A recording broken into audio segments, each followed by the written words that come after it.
Welcome to Breaking the Barrier, a Western lifestyle podcast highlighting those breaking barriers both in and out of the arena. Today, I'm joined by Morgan Wallace, a woman truly putting the Western industry in the forefront of many audiences. Morgan, thanks so much for joining us. Thank you for having me. I'm very excited to be here. So, Morgan, you are the senior manager of social media with the PBR, as well as the social media director for Miss Rodeo America. But before you got to those roles, you have an extensive background in agriculture and the Western world. What really led up to where you are now? Yeah, so I grew up around rodeo through my dad. He owns his own sports marketing business specifically for the Western lifestyle and rodeo specifically.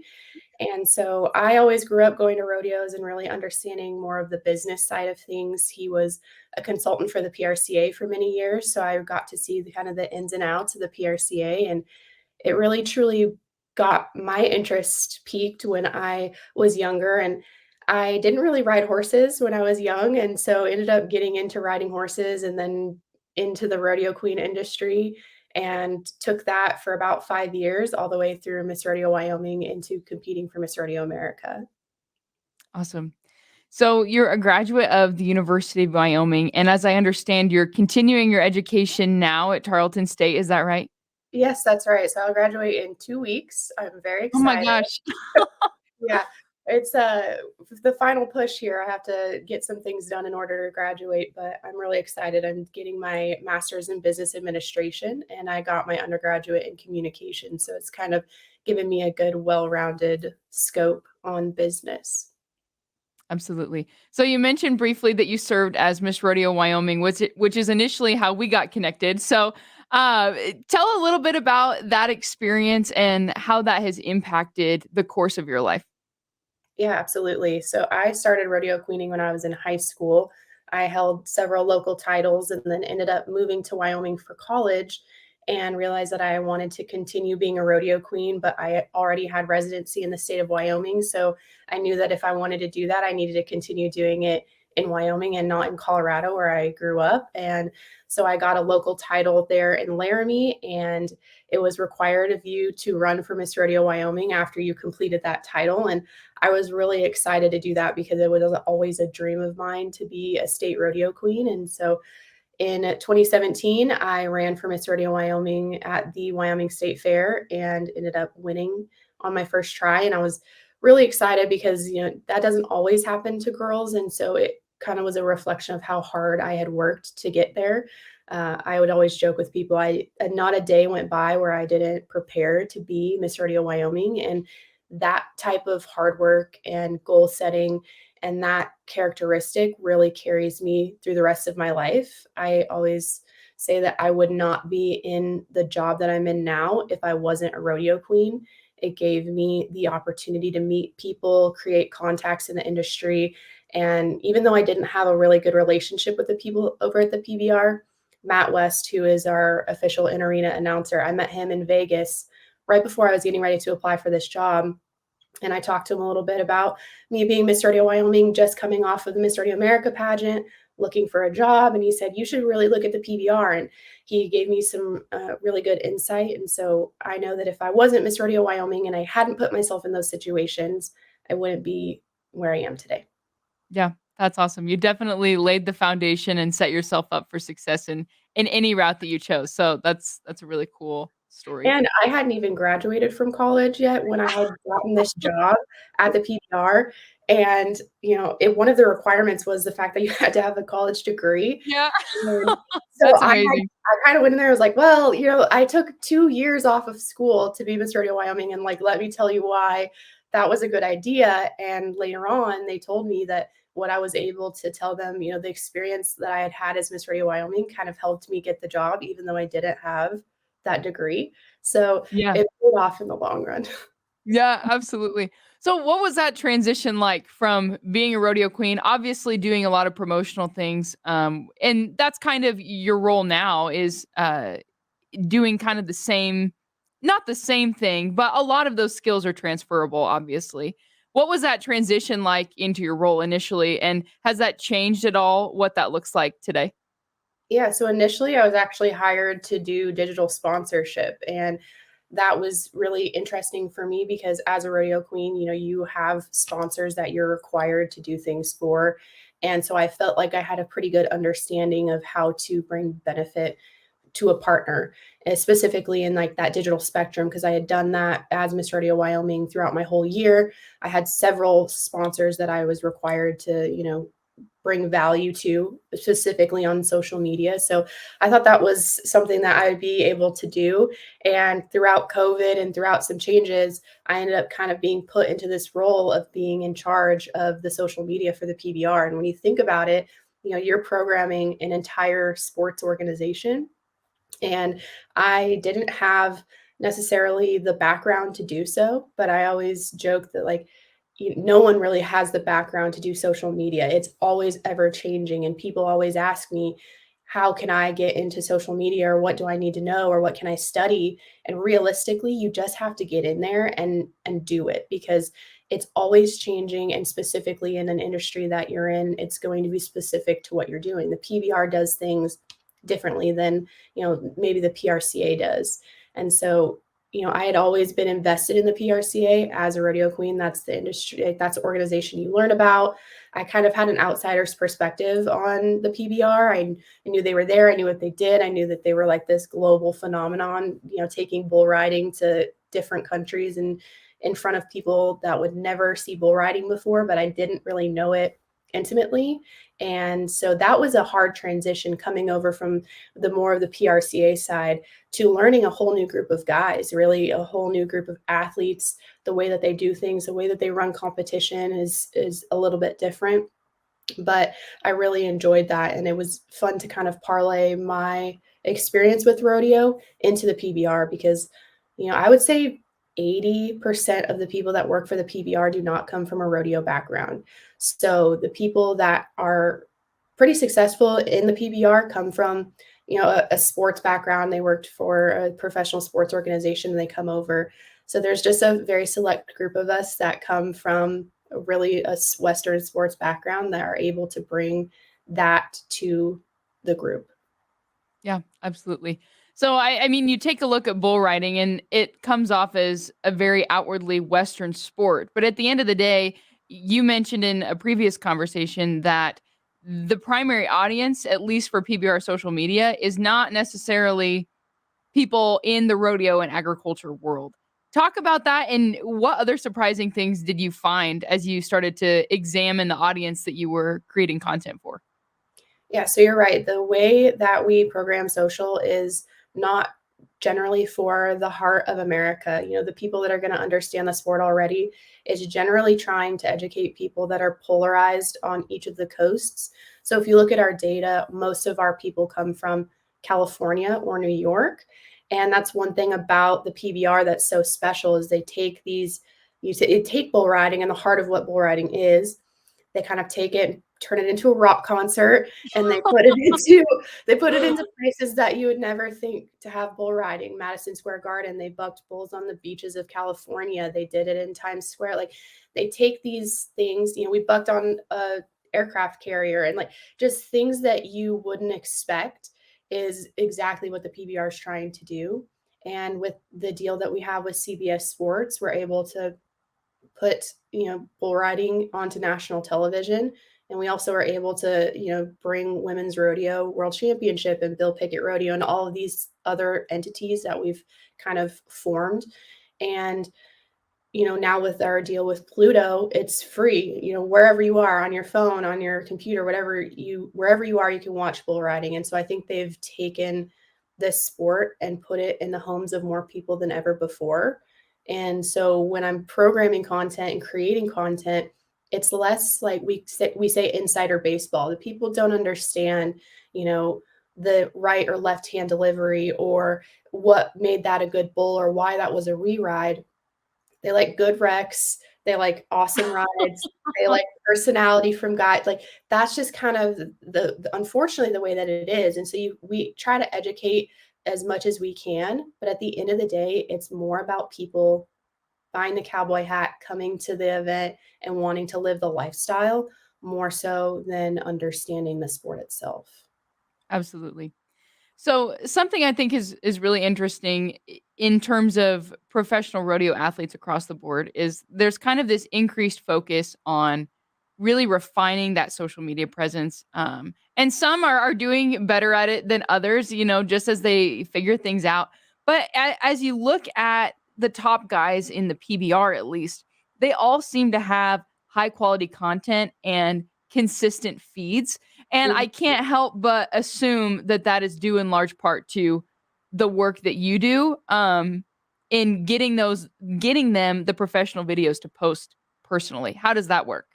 Yeah, so unfortunately, unlike the PRCA or regular rodeo athletes, every single one of our athletes is required to have an agent. So they have to work directly with someone that they are essentially paying, just as like a celebrity would have an agent.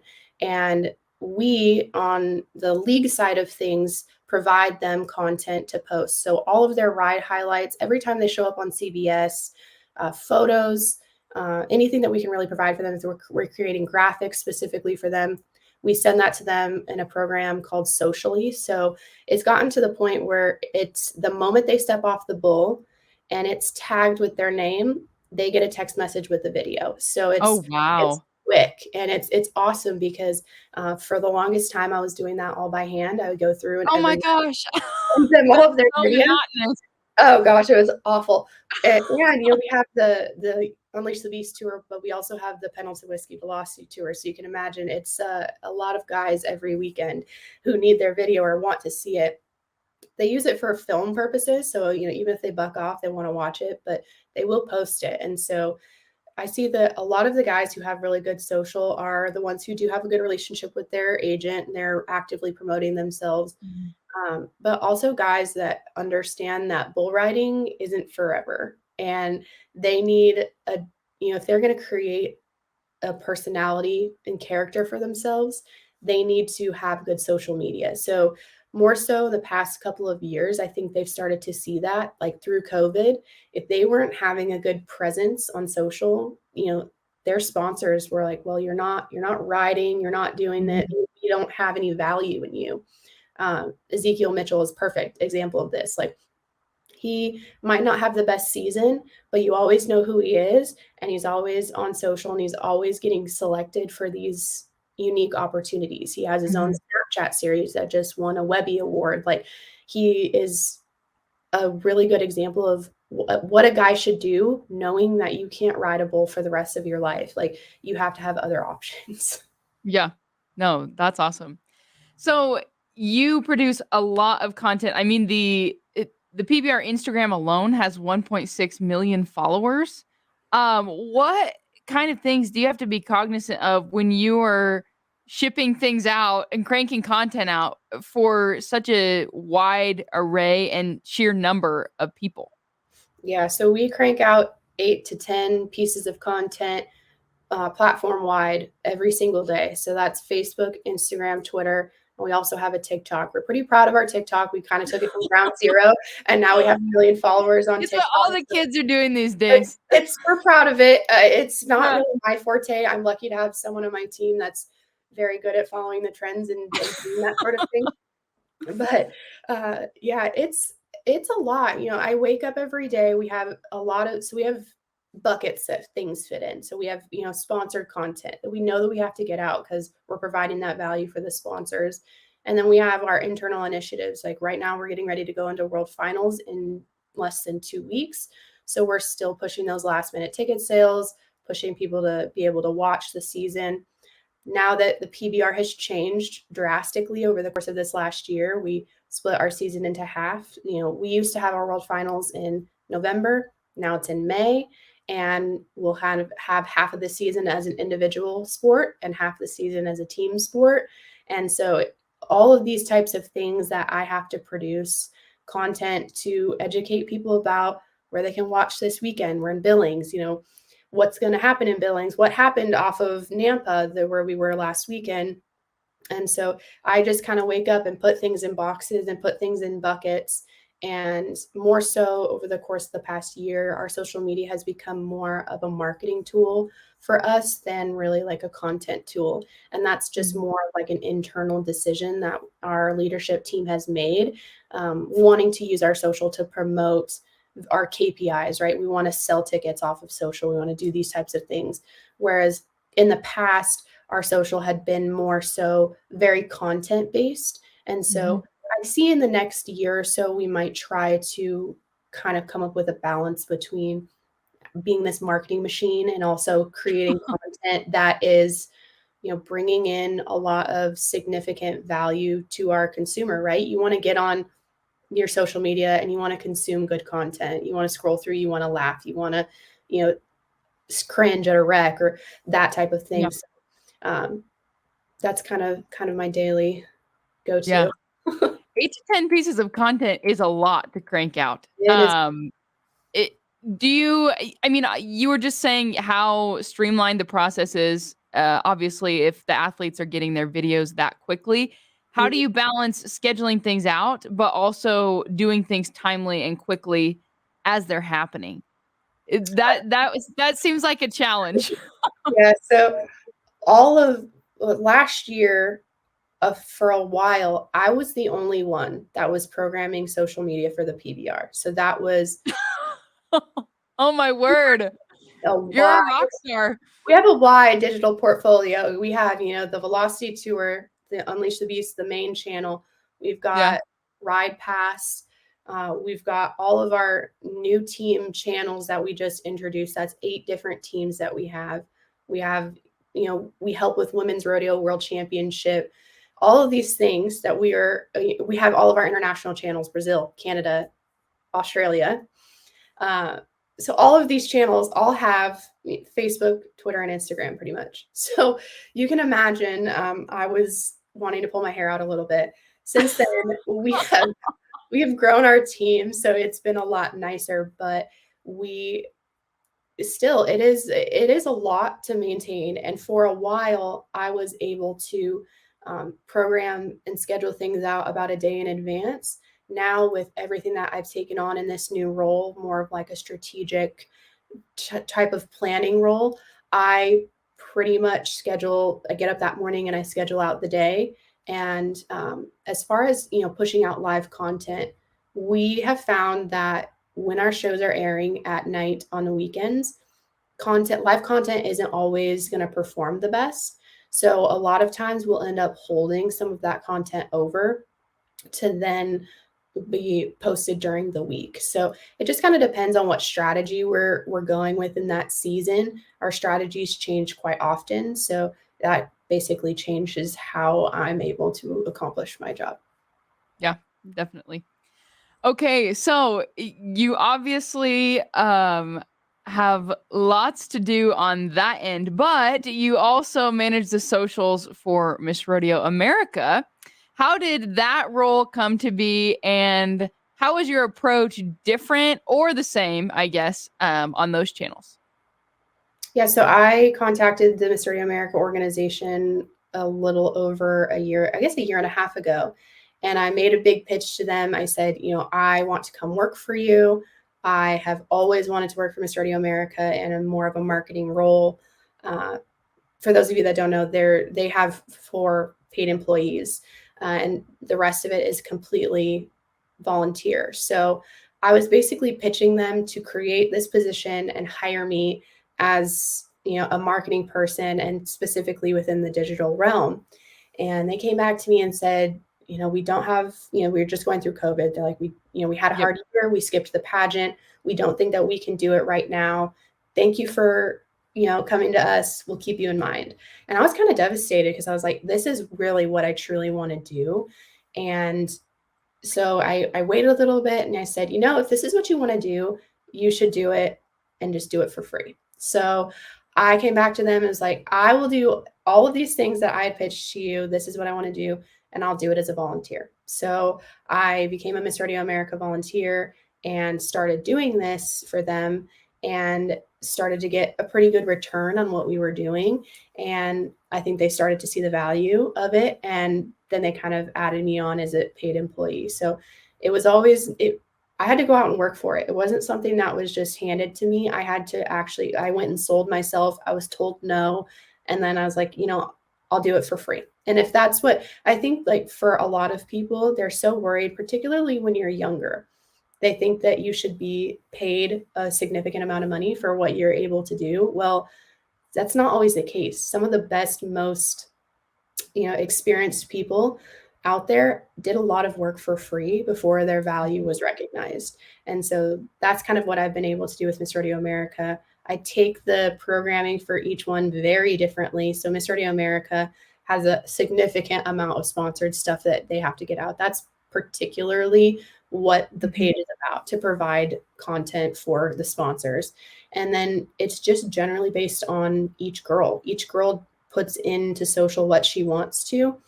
We have the minimum requirements of what you need to do, but on top of that, it's kind of projecting what your platform is. So with Jordan, she was very into promoting her ranching lifestyle, as well as her history of her dad and how rich in rodeo that family is. And so we did a lot of stuff with that. Haley is more into like the agricultural awareness and promoting that type of stuff. So it's just kind of learning the girl, finding how to, fit them into what we're doing, and more so being a guide rather than just coming in and doing everything.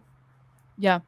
And I would say as a local title holder and just watching things kind of transpire online, I think that the way Miss Rodeo America runs their and her social media has kind of a trickle down effect Mhm. to the state title holders and local title holders who are all sort of trying to emulate this. So not Mhm. only are you elevating the sponsors and the game at the national level, but I would venture to say that it's also helping, helping girls at the local level too, which I'm sure is rewarding for you to watch, since you've been through those ranks. It is, yeah, more so than ever. I've wanted to really elevate all of the state organizations on the Miss Radio America platform. So last year we did a lot of content that was highlighting each of the girls, whether that was through an interview or we did a series on each of the crowns and the history behind the crowns and why they are the way that they are.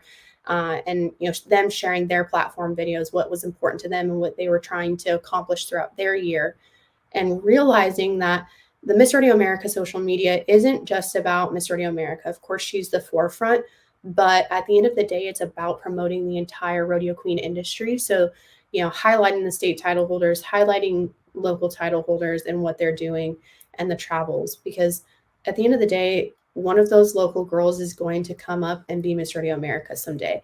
And so it's more so about keeping the rodeo queen industry alive, because we all can see it. The writing is on the wall. Mhm, Like, it is dying. And one of the ways that I feel like I can help is by creating this digital footprint for everyone that mhm. can continue to elevate the industry so it can stay alive. That's awesome. So I think you kinda touched on this a little bit, just now, but your roles, both of them, are in a storytelling capacity. Yes, there's the strategic element, but there's also this kind of creative element. What parts are the most rewarding for you, in your day-to-day? And big picture, why did you choose to, focus on social media? I think that this was like kind of put in my lap. It was definitely God telling me what he wanted me to do, to be completely honest, because I was planning on, I was going to go to school to be a lawyer. I was going to do politics. I was going to, I had a different plan for my life. And even when I started working for the PBR, I had a different plan. I thought I was just going to stick in the whole sponsorship realm. And every single day, something would push me over to this direction. And I finally just said, all right, I guess if this is what I'm supposed to do, then I'm going to do it. And so I think for me, it was probably a God thing telling me, this is what you're supposed to do. But it gets me because, every show we play the commercial, the Be Cowboy commercial, which is an old Super Bowl commercial that we paid for and ran. And it is one of the the best commercials ever. It makes me cry every single time I see it. I can see it 3 times a week and I'm still gonna cry. Oh. Because it just gives me so much pride in the industry, and it really the commercial talks about, like, you don't have to wear the boots and the hat to be a cowboy. We are all cowboys, and it's because of what's inside that makes you a cowboy. And so I try to think about that every single day when I'm thinking about social media. It's about taking this mentality of, like, guys cheering each other on the back of the chutes when they know that they're in direct competition with each other, what that means, and projecting that to people who have absolutely no idea. And so through PBR and Miss Rodeo America, because Miss Rodeo America is one of the most grassroots marketing for rodeo that they have. And together with both of my roles, I suppose that I'm able to kind of just share this story of, like, rodeo is more than just a sport, right? It's this celebration of a lifestyle and who these people are. And at the end of the day, we stand for the national anthem, we kneel to pray. We are the type of people that are the backbone of this country, and to be able to tell those stories is really rewarding. Yeah, that's awesome. So, PBR aside, Miss Rodeo America aside, as you look at the Western industry broadly, what are some things that you would like to see happen in the next 5 to 10 years that you think would really propel it forward? Yeah. I think this show Yellowstone has done more for this industry in the last couple of years than we could have at any point, and I feel very strongly about that. I know a lot of Yeah. people think that, it really isn't. It isn't agriculturally correct at all. The calf isn't gonna run through the field moments after being born, right? But it's that type of television that has made cowboy cool again. So, like, Mm. we're seeing celebrities wear cowboy hats. I just tweeted at Rick Ross the other day, the rapper bought a cow. It's like people are kind of starting to see that this mentality is really cool. Kanye West buys a ranch in the middle of Wyoming. Like, we're starting to see that people are interested in what we're doing. And I think largely because there's been this revolution of, making cowboy cool again and showing people what it means. And whether that's through Yellowstone or that's through people going to a rodeo for the first time and experiencing it, we have such a unique opportunity to build upon that. And I would really hope that people in this industry will take a step back, get out of their we've never done it that way, we're always very traditional mentality, and see that we have a very unique opportunity on the table before us right now. And we have a very short window to run through it. And we need to step up, start educating. Beyonce wore her hat backward the other day. Well, you know, and people were making fun of it, and they were saying, "Oh, how dare she?" or whatever. Actually, let's use this as a time to say, actually, this is the right way to wear a hat, and this is what the cowboy hat means, and, like, start educating people on this lifestyle, because the last thing that we want to do are make cowboys judgmental and, like, Mm, can't be a part of this lifestyle because you don't have the boots and the hat, right? That's the whole be yeah. cowboy commercial mentality. Yeah, and that's just the thing is I think the pride that everyone has in the Western way of life is almost a double-edged sword because we are so proud of what we represent and what we do that sometimes we're a little more territorial than welcoming. So, I think that's a great point. Absolutely. And, as being in the digital spectrum, I am able to see how important the digital world is to this sport. And I think the more that these smaller rodeos and these smaller organizations really jump on that train to bring themselves into the 21st century, like I said, you got to lose the whole we've never done it that way, we can't do it this way mentality, then we will be able to break a lot of barriers in Love it. wow, Love it. love that. Good connection. But we'll be able to do a lot more together if we all, like you said, leave our pride at the door and want people to become part of this world. Yeah. So as people look at Morgan, they see this very accomplished woman who is doing all these cool things. But as you alluded to earlier, you put in a lot of work, whether that be working to become Miss Rodeo Wyoming, doing a good job at Miss Rodeo Wyoming, starting in the sponsorship role, like doing all of these things. On paper, it looks like, oh, she's just naturally successful, but there's a lot of work behind that. Yeah. What advice would you give someone who's looking to either A, pursue a career in, Western media and communications, or just generally someone who's trying to make or find the career path that fits them?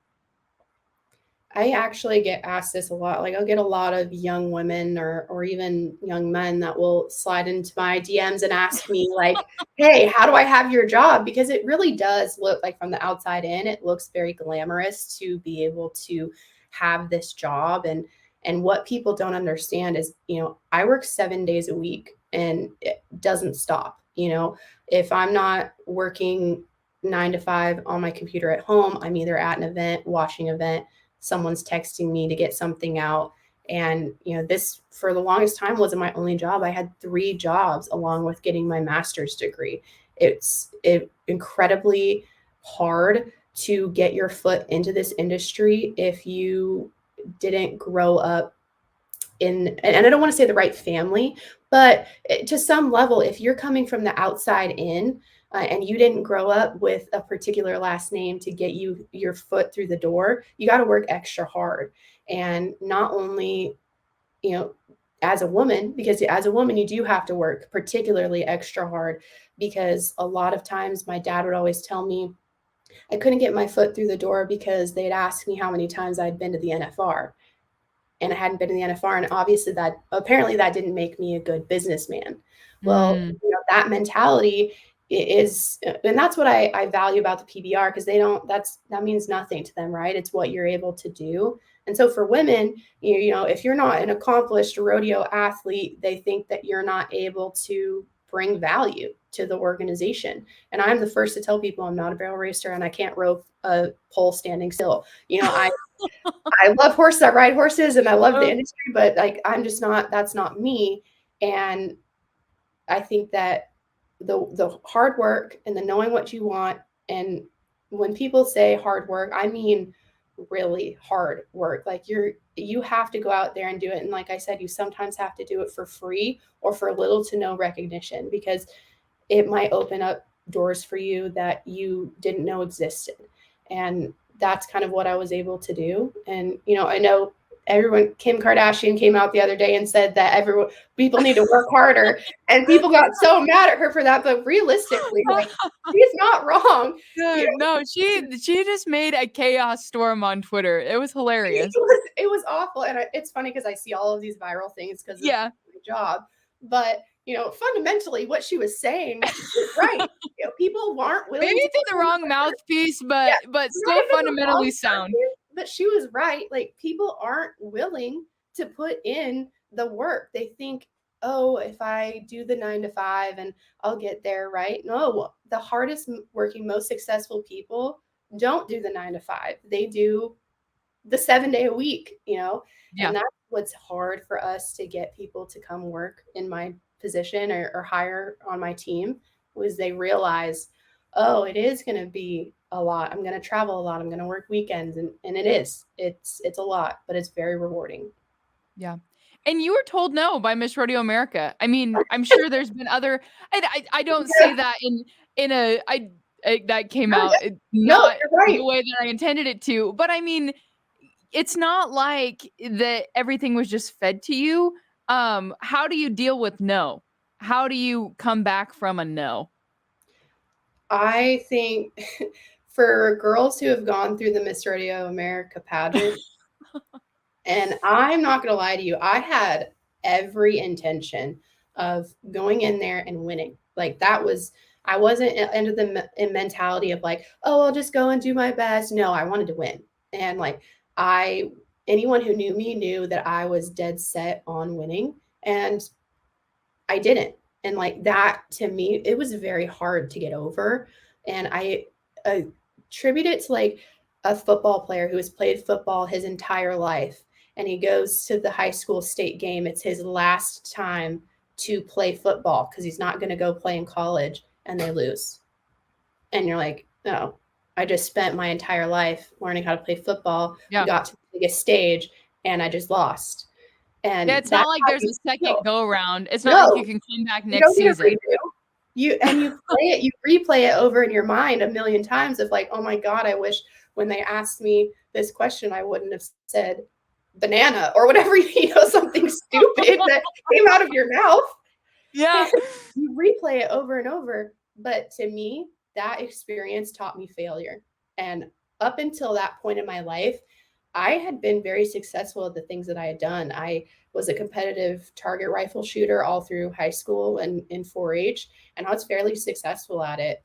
I rode horses. I was fairly successful at it. I had won every rodeo queen title that I had tried out for that up until that point, and I didn't know what failure felt like. And if you don't know what failure feels like, you have to, because you have to be able to step back and realize like, oh, I worked the hardest, because I can look at myself in the mirror and say I worked hard for Miss Radio America. There's nothing more I could have done. I left everything at the door. I did absolutely everything, and I still didn't win. And to me, if you don't have that experience in your life, you don't understand what it's going to mean when you do accomplish something.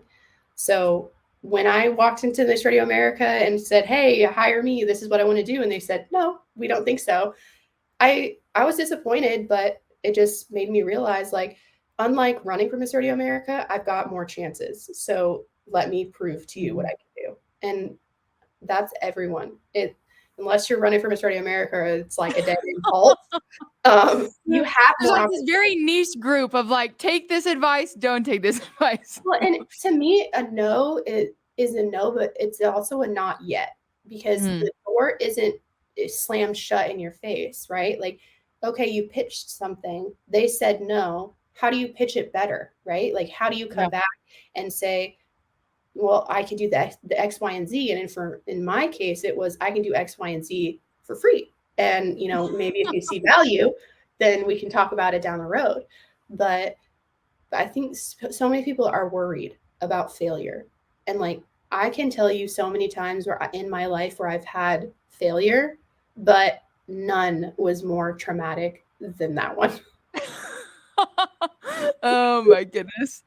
No, you're going to be fine. Don't worry. Everything will be great. It's fine. Everything's fine. We're all going to be fine. It's fine. You'll run for Miss Radio Nebraska. You'll get there. You'll get to Miss Radio America. It'll be fine. It's all little baby stepping stones. Yeah. So it was good. Worth it. Yes. In the moment you think your life is ending. And I have had this conversation with a lot of girls, because now that I'm in the role that I'm in, I get to see it from the back side. And I think a lot of people think it's glamorous, that a lot of people are like, oh, she didn't win, so she's just going to go live her life. She's going to go get a job. Or no, like, that's not it at all. Like, I went through some very hard times. And the worst part was I felt like I was alone. And it wasn't for about a year later where I talked to one of my good friends who was rodeo queening with me. And she's like, oh no, I've been exactly where you are. And all of us were in a different way. Some of us hurried and got married. Some of us had jobs waiting or school waiting. Some of us had literally nothing to go back to. And that was difficult. But knowing that you're not alone and that you have the ability, all of the things that you've learned, like, because you think it's like, oh, I just wasted 5+ years of my life. And there's some of these girls that had been rodeo queens since they were, 10. Yeah. And so they're like, oh my God, I just wasted 12 years of my life. No, you didn't. Like, look at all of That's not how this works. Like, look at all of the things that you built and the woman that you become. The woman that I was before being a rodeo queen and the woman I am today, drastically different. I could not have sat down and talked to you today. I would have been terrified. Like, I couldn't had conversations with, people that I respected. I would have been terrified. And I think that the things that you pick up through being a rodeo queen are huge. And I would recommend it to anyone. So we've talked through the stepping stones. As you kind of look ahead, what are some goals that you have for yourself? Broadly, that was very broad. It can be it can be the next year, it can be the next 30, I don't know, whatever you feel fits. Yeah, so after I graduate with my MBA, I assume in the next couple of years, I always get people saying like, "Oh, why don't you just go out on your own?" Or like, "Why don't you, do you start your own business or whatever?" And I've thought about it. I think right now I'm just so invested in what I'm doing with the PBR, and I really enjoy that job security, paycheck coming, Yeah. a few weeks kind of deal. Doesn't hurt. But I think in the future, at some point, I will go off on my own. And, I'm lucky to be asked. The amount of people that come to me and ask, "Hey, I get you to do my social media, or could you run my account?" Or the PBR has given me a lot of credibility in doing it. And so I think that I would be able to go off on my own at some capacity. But I'm more so, I don't see myself sticking in social media for the rest of my life. Yep. It is definitely something I enjoy doing now, but I'm learning strategic planning through my degree, and I'm going to be able, I think, create more of a strategic marketing plan for rodeos is my hope and dream. Yeah. I really do want to start helping those smaller rodeos. Yeah. They are the backbone of our industry, and I want them to be successful. So I think that's probably the goal in the future.